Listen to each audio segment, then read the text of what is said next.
I want to welcome you guys to StartSLC. Hopefully it's been going well for you guys. You guys have been getting something out of the different events and panels and so forth. My name is Eric, and I'm with JumpSearch. We're a talent agency, and we help startups find talent. And today we got a great group of entrepreneurs here. And so the panel's going to go for about 45 minutes, and I want to make this really interactive. So really, we're here for you guys today, right? The idea is that you guys are here to hopefully learn something new, and we want to make it useful for you guys. So just to raise your hands, how many folks here are working with a startup right now? Okay. Less than 100 people? Yeah? Less than 50? Yes? Less than 10? Awesome. Okay. Cool. So, and the rest of you folks, investors, aspiring entrepreneurs, you're just here to do some shopping and it'd be pretty interesting to come in here. All right. Well, so let's get started. Today, actually, I want to give you guys a chance to introduce yourself, Davis, Courtney, Sarah. So you guys have mics. 30 seconds. Yeah. Quick introduction. So I'm Davis Smith. Is this working? Yeah. So Davis Smith, and I'm the founder of Cotopaxi. We're an outdoor gear company with a social mission. My background has been as an e-commerce entrepreneur. I started my first business in 2004 called pooltables.com. It became the largest retailer of pool tables in the US. We had both brick and mortar stores and our own stores, and also sold online. Then I went to the Wharton School where I did an MBA, and then I started a business in Brazil called baby.com.br, and we're the largest retailer of baby products in Brazil. And then I came back about a year ago to Utah and started Cotopaxi. My name is Blaser. I am the founder, well, one of the founders of Origami. We do retail analytics. My background is in tech marketing. I've worked with quite a few of the companies around here, companies like Omniture, a bunch of the Canopy Group companies back when Canopy Group was still around. I was kind of one of the go-to marketing consultants. I've also sat on the board of a couple of biotechs and had a really good exit there with one of them. Sold it to another biotech that's taken it all the way to military contracts and such. And quite a few other little startups that have been in like the mobile space. Back before mobile payments were a thing, we did mobile payments. So that's me. Well, I'm Sara Jones. So I have kind of a weird, wonky career path. I was a patent attorney to start with, and then I decided to do some different things. I decided that people across the desk from me were having way more fun than I was. And so I decided to go into product development, business development in a tech SaaS company in educational technology. Then I did some consulting with eBay around career and talent growth, and most recently joined as CEO of ApplicantPro, which is a SaaS-based company. We do small, medium business HR solutions. And it's out in Eagle Mountain, so who knew? Awesome, thank you guys. And so in case you guys forgot, this is, the title of this panel is Attracting and Retaining the Right Talent for Your Startup. So today we're going to explore, the successes and failures and challenges of what it takes to attract and retain the right talent. So the way we're going to break this up is, first part we'll talk a little bit about how do we identify the right talent? What does that look like? And how does that evolve as your company scales and how you learn? So I guess the first question, Corey, maybe tell me a little bit about, in your mind, how do you identify the right talent? What does that mean for you and your organization? And how have you seen that sort of evolve as your organization has evolved? Yeah, so with our organization right now, the founders that I have, they all want to be part of something great. I think that's really the first key that you need to find in someone. You need to find someone who really has a passion for it, who's hungry for success. And then, honestly, I take people out to lunch. I love lunches. It's one of the things that I use to figure out what kind of a person somebody is. Do they treat the staff that's serving them well? Do they see that hierarchy, and do they need to feel like they're in control of the situation, or do they work well with people? Are they going to be really high maintenance people? Do they want to change everything on their sandwich when they get a hamburger, or are they pretty chill with everything? You start to get a feel for what people are all about when you do that, and then you can kind of start applying some of your culture values that you as a founder have, and you start to figure out, are they going to fit with our group? Are they going to mesh with everybody else that we're pulling together? And that's really what it takes. And after you've answered those questions, after you've gone out to lunch with them or dinner with them or breakfast, one or two times, you can really tell who they are, what kind of things they're going to bring to the company. And it's about personality. It's not necessarily about skill, but it's about who they're going to become in the company and whether or not they have that little seed inside them that's going to make them great. Yeah. That's great. We work with a lot of different companies, and that's a very common thread in terms of finding talent that sort of mesh well with the corporate culture and the vision. But to what extent, I'll throw this out to all you guys, to what extent do you guys look for, how do you balance sort of the cultural fit with the talent fit in terms of, their technical skills, for example, or their experience? Like, how do you balance that? I mean, you may need somebody, for example, to, build, a product MVP like now, and you don't have time for them to ramp up, but they may be a good cultural fit. So how have you guys balanced that in the past? Well, I did a startup, just so everybody knows, and I learned a lot from that experience. So we did it for about 9 months, and then I ended up closing it out.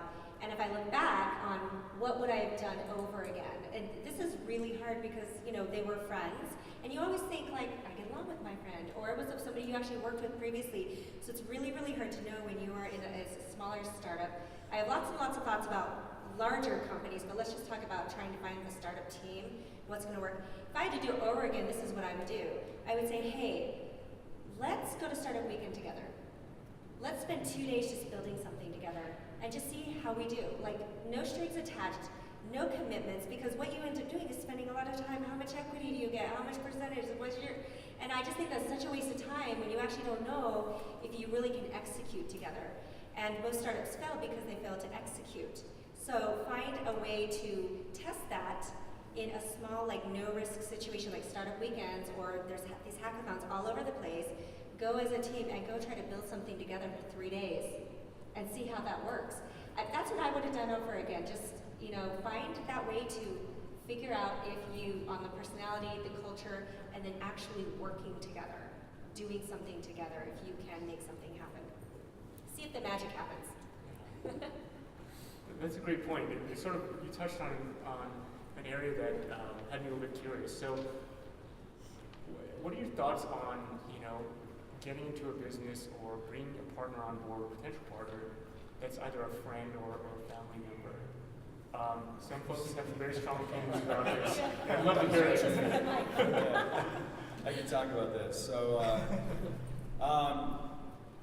I have a few experiences.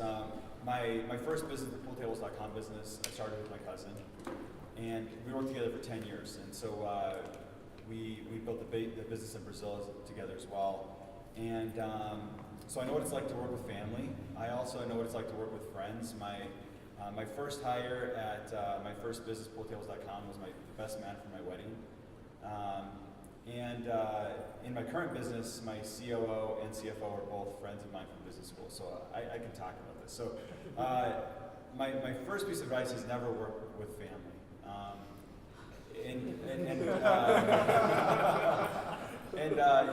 My cousin and I, best friends forever, but working with family is really tough. And if things for some reason go sour, which they most certainly will, it's the kind of thing where you can't just walk away. You're going to see each other forever. Yeah. And so my advice when you're putting together a team is don't. And my best man for my wedding, I ended up having to let go as well. So there's tough things that happen in business, and my advice is when you're building a team, don't just look at your immediate circle of people that you know and people that you like and bring them on board. What you should do is you should figure out what holes you have in your team and who would be the best person in the world to fit that hole? And it's probably not someone you know. And so, when I built my current team, I put together a team of 5. I flew in from Brazil where I was running my last business. I went to a mountain cabin here in Utah. I brought in, there were 5 of us that came around, someone from Oregon, someone from California, someone from Philly. We all met in this cabin for 2 days. And some of these people I had never met before in my life. I had found them on LinkedIn. It was basically, I needed to fill a hole. I went and found someone that had worked at like one of the best companies in the world that was like, I knew could solve the problem better than anyone else. And I sent them a cold email and just said, I'm going to change the world and I want you to help me build this business. And people want to be a part of building something. Every person on the planet has that inside them. They want to be a part of building something. So if you give them that opportunity, it's amazing what kind of caliber of people you can hire. So again, I think always hire the best person to fill a role. Never just go to your little circle of friends or people you know to fill the role. So Yeah, it seems like it's so tempting when you have friends and you kind of click with them on a personal level, and there's overlap in terms of culture. And if that person brings sort of the right technical skills, it feels like it's so tempting to just, hey, let's. Yeah, in the short term, it is great. In the short term, it's always fun to like partner up with your best friend and to have somebody you can just bounce ideas off of, especially if it's a smart person. But long term, it's rare that person ends up being the right person to fill some hole in the business that you need filled. So that's the problem. Yeah, and I wanted to echo that as well. As a CEO, you have an obligation to your company first. And sometimes you have to make decisions that are right for the company. You've got employees, you've got other founders, you've got investors, you've got your customers. They all depend on the company doing the right thing. And sometimes that is, having to let someone go. And if it's your brother-in-law, your cousin, your nephew, whoever it happens to be, that's a really tough conversation to have. You still have to see them at family functions. You have to do all these things. And so you stop making the best decisions for the company and you start making what's best for you in a family relationship. And there's that push and pull that happens there. And I think, going that direction is just an awful way to go. I started a company way back with a couple of friends. They were neighbors of mine. And I saw exactly that happen. When we had to make some hard decisions, people didn't want to make those decisions because they had those ties to people. They had those ties and they said, I want to keep that friendship on and keep this thing going. And so they're going farther and farther into this unhealthy relationship in their company. And ultimately, it destroyed the company. Where if they would have not had those ties, they could have made the best decisions for what was actually needed there and actually move the company and progress it, and it would have been very successful. But yeah, it's all about the relationships there. Start with people that you think could become friends after time in your company. Work with them, build those friendships, and those are the kind of friendships that are going to last in business, not the ones that started out necessarily as friendships before that you drag in, and especially not family. What do you think, guys? You guys agree? Anything? I see a lot of nodding here. Yeah, I had a really bad experience. I had to fire 4 brother-in-laws, and still to this day, we've just never fully, at least with my sisters, we never fully recovered from that. And since that day, there's not a family member that works for me. Yeah, I've had a similar experience too. But yeah, it's tough.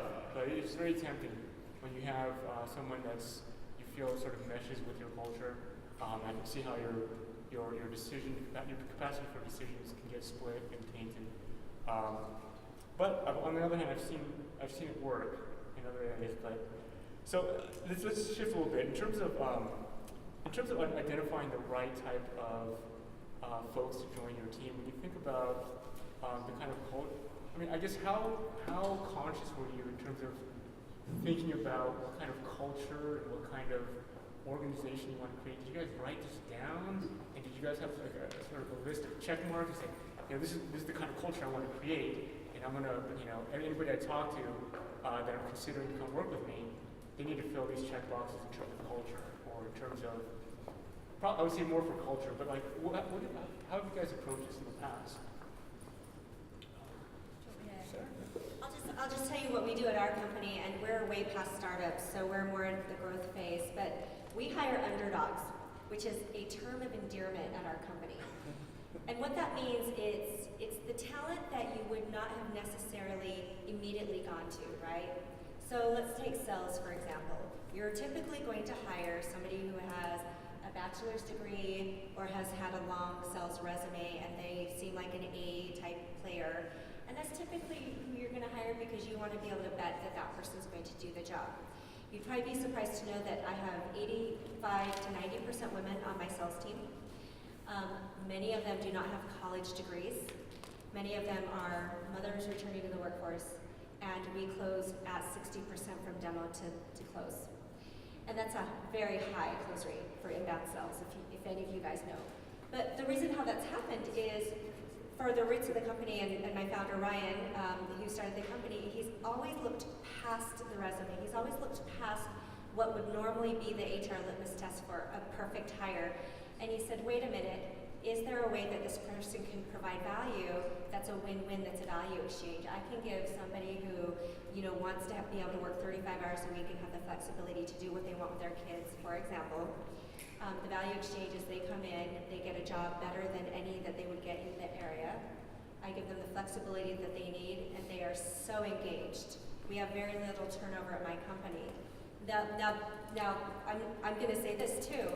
We sell to HR customers, right? So it's very much tied to the customer, and it's very much tied to our product, right? So it's not that I'm out to hire moms. It's just that they have a very great skill set for taking a non-technical person through a SaaS-based, solution-based sell. And we actually use an assessment to test people. So when I get hires, so you'll know that we use our own software to find people and candidates. For my last 3 jobs, I got 200 candidates. And I said, great, would you take this assessment? There's test number 1, are they willing to take an assessment? If they're not willing to take an assessment, I'm not gonna look at them. So then they take the assessment, and I actually benchmark on my top performers, who, keep in mind, are not necessarily your top performers at Domo, right? It's a very different product, a very different sales process. But my top performers, I can benchmark their profile, and then I get a score that comes in that says, this person's an 85% match on characteristics. It has nothing to do with the resume. So then I can pull up their characteristics, and I can look and say, yeah, that's totally somebody I think I can work with. And that's when the interview process begins for us. And so it's a very data-driven, logical, analytical way of trying to find great hires, and it's worked really, really well for us. If I took their resumes, you'd probably be surprised, most of them are, applying as if they are applying for an administrative job, right? And so the way I have to talk to them about onboarding them into my company is very different than if I was going to take a seasoned salesperson and talk to them about what they do, because typically I have to talk about what's their entry point, right? Because being a top performing salesperson is so not in their mindset right now, right? But I can talk to them about how am I going to pathway you to get you there. And that is super exciting for them. So I can give them these opportunities, and then they do amazing work for us. So that's what I mean when I say we hire underdogs at our company. We hire people that you would not normally look at. And I think if you are doing a startup or anything like that, and when you think about how can I afford them, all of this stuff, think differently about who you're looking at, because you actually might find these hidden gems that you might not normally be looking for. I can talk to the culture piece specifically. Yeah. So I built a number of different businesses that have had quite different cultures. So my business in Brazil, we scaled really quickly. So we had from 18 months from the time we launched, we had 300 employees, and the culture ended up, even within the same organization, changed drastically from beginning to end. And it was something that I learned a lot from. And so when I decided to start this business, Cotopaxi, I really wanted to make sure we had a very, very strong culture, because I didn't want the culture to change as the company grew. And so I mentioned how we went up to that mountain cabin here in Utah. When we were there for the 2 days, we didn't talk about product strategy, we didn't talk about go-to-market strategy. we talked about core values and culture. That's like what we talked about 99% of the time there. And we figured out and wrote down what these core values were that we had as a team, what we wanted the core values to be of this business, what things were important to us with the culture. So, we're this outdoor gear brand, so adventure and the outdoors is important to us. We have a social mission at the core of the brand, where every piece of gear that we sell is tied to a social cause. So if you're buying the Kilimanjaro backpack, it's helping a little orphanage in Tanzania. You're giving a week of education to that child. If you're buying the India water bottle, you're giving 6 months of clean water to someone in India. So the people component was really important to us as well. So we kind of built this into the business, and so we have 10% in the wild time. So 10% of the work week you need to spend in the wild, skiing or backpacking, mountain climbing. I mean, you have to do something out in the outdoors, or do that service in the community. So it's become a big part of who we are. Every quarter we go do an offsite as the entire team. We go spend several days up in the mountains. We play games. We have something we call the Llama Olympics. We have a llama in our logo, and it's kind of like it's super competitive where we log throwing and rock skipping and stuff. But we have a very, very, very strong culture, all kind of geared around this adventure, having fun together. There's a no jerk policy. Everyone that we bring on the team has to be interviewed by 3 different people on the team to make sure that they're in line with the culture, and to make sure we have the very best person. We always interview at least 3 rock star, 8 quality people for each position. Sometimes you think you have the right person. We had a candidate that was applying for a job recently that was had worked at Apple, had gone to Stanford for undergrad and graduate school, was dying to get this job, and he was a fantastic candidate. But we had committed to, as a team, that we were going to always interview at least 3 people. We brought someone else in that ended up being even better. And so I think you have to be very disciplined when you hire to make sure that you stay true to your culture and that you're also never compromising on quality. Yeah. And I'm going to come at this from a smaller standpoint. When you're starting with the first 10 employees, I have our culture, what I believed our culture, written down when I started our company. And I kind of measured everybody up to what I thought that culture should be. I didn't really tell them what my expectations for the culture were. I let them kind of describe what they saw the culture being going forward. Because I feel like the first, few major hires, the few founders that you pull in at the very beginning, they're going to define what your company looks like going forward. So for me personally, I knew where I wanted it to go. And so I found people that were passionate about a certain kind of culture. They were passionate about giving back. They were passionate about what they wanted to do after we exit our company. They all pretty much know where we're going after we're done with this. This is one step in our lives. This isn't the end all be all. And to have that outlined in their minds, what they want to do with their life, what they want to influence in the world, changes things. And that's the kind of culture that we wanted permeating our company. So that when we brought on employees, we find out what is important to them as a human being, what's important to them going forward, and we try and make that happen for them. We try and see what we can do to help push them further as a person and become a better person after they're done with us. And that's been really integral in every interaction that I've had with everybody that I've interviewed for our company, every founder that I've interviewed, to determine whether or not they were the right person, is what they really want out of life, not just what they want to do right now in the company. Thanks, Glenn. So we spent a lot of time here talking about what is the right talent. Because we started a little bit late here, we're going to be cutting a little bit short, so I want to kind of fast forward to your guys' approach in terms of attracting the right talent. So let's say, you figured out what your culture is, what you want it to be, you figured out the missing pieces. Now it's about going out there and finding those folks, right? So, what advice would you give to, a budding entrepreneur who's 1 or 2 people in their startup, and they've identified that gap. They've identified where they want to go in terms of what that gap is in terms of your team. Now, how would you go about finding that person? You spoke a little bit earlier, Davis, about getting out there and expanding your circle. But what concrete advice or insights would you guys offer with the group?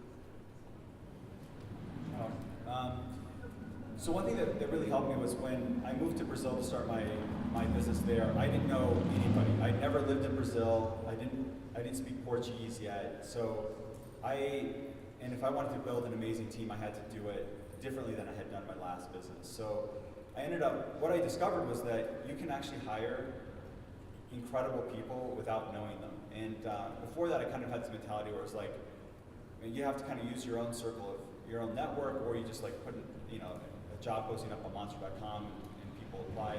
The thing is, the best people generally they're not looking for a job. You have to go, so instead of the shotgun approach, it was very targeted. It was like, okay, we needed a buyer in the baby space. So we went to Walmart, we looked on Walmart, on LinkedIn, we just looked at people that worked at Walmart that were buyers in the baby space.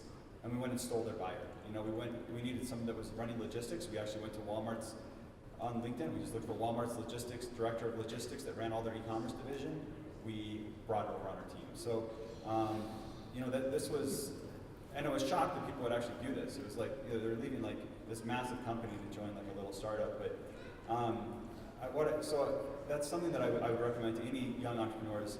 Don't sell yourself short. Don't compromise. You have to hire A players. If you do not hire A players, those players that will end up doing the hiring for you as your company grows, if you have a B player, they're going to hire B and C players.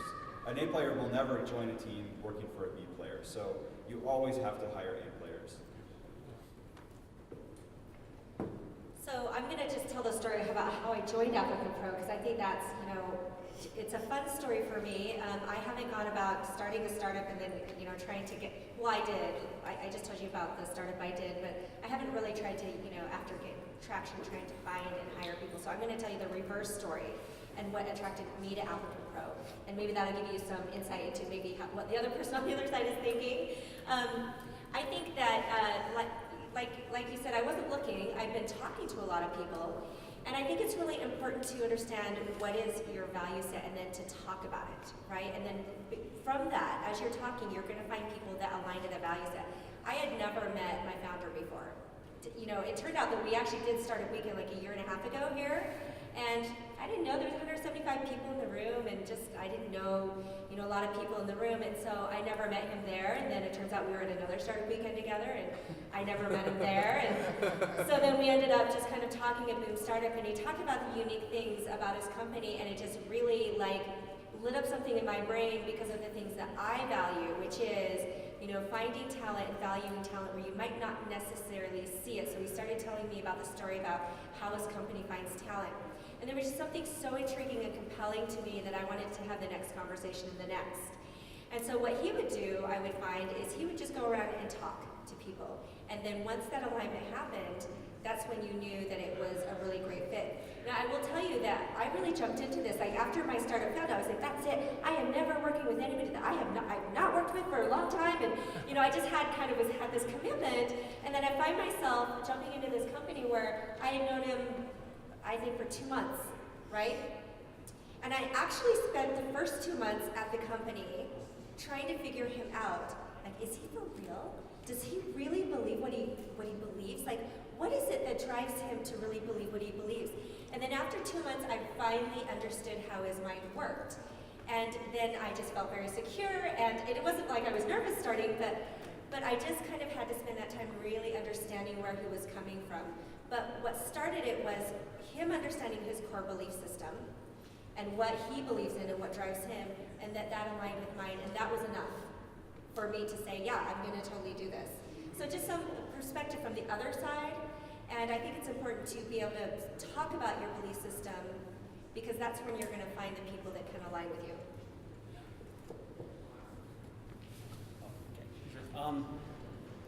So I like both these guys said.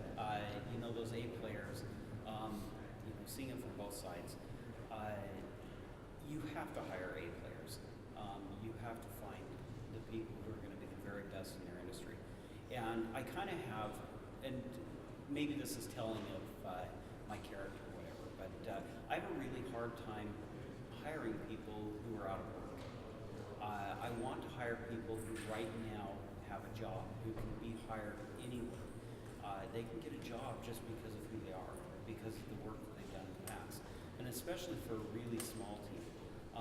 So I really try and push hard to find the very best people, and then, you know, from their perspective, they need to be able to trust me as a leader. They need to know that I'm going to get them where I say I'm going to get them. It's like courting, you know, if you're dating and stuff. Finding employees, finding founders, finding people, you know, partners, anybody. It is like courting. It's trying to figure out who they are, how they tick, what makes them want to be great. And you don't settle for just the first person who comes along. You settle for the person who's very best at what they do. They are going to be the best in their industry. They're going to be the best at making relationships. They're going to be the best developers. They're going to be the best salespeople.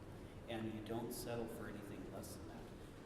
Down the road, you know, you make decisions as your company grows, but as a startup, that's absolutely critical to make sure that you are finding and surrounding yourself with people who are better than yourself. I feel really small compared to the team that I have. They are amazing at what they do, and at the same time, they're humble. They think that you know, sometimes that they're working with people who are so much smarter than them, and I think that dynamic starts to build there and starts to gain some traction inside your company. But it really is finding those people who you think are going to be the outliers. Yeah. So just a follow-up question. I mean, this is awesome. So if I'm a small entrepreneur and I have a team of 2 people, or maybe it's just me, you know, to your point, Sarah, I need to know myself, what I stand for, what my values are, before I can go shopping around. It's similar to courting, right? So what other recommendations would you have for me as a young entrepreneur that's looking for my technical partner or my business partner? Let's say I'm an engineer, I'm looking for a business partner. What else would need to be in my sort of pitch deck, if you will, to attract that A player who's probably making a ton of money, they're happy where they're at. Let's say I already know everything I need to know about myself, but what else do I need in my sort of bag of tricks to pitch myself as you know, someone that they want to come join? And this is probably the last question we have getting cut off here, but just any final thoughts on that? Are you asking to get a technical partner or to Yeah, so pitch? just to pitch that person that you want to come on board and join you. I mean, these guys are they're A players, they're making good money, they're happy with what they're doing, they're well challenged. How are you going to bring them over? I mean, Yeah, so I think further along in your entrepreneurial life, it gets easier because you have hopefully some credibility. But early on, it's a little bit harder. So my strategy was always like, I want to show that I know everything about something. So like with the baby space, I spent literally probably 200 hours or more just putting together a pitch deck on the baby space in Brazil. So like I knew everything there was to know about e-commerce and the baby market in Brazil. So it didn't matter if I was talking to like the founder of diapers.com here in the US that had sold to Amazon for $500 million. Like if he asked any question about Brazil and the baby space, I knew the answer.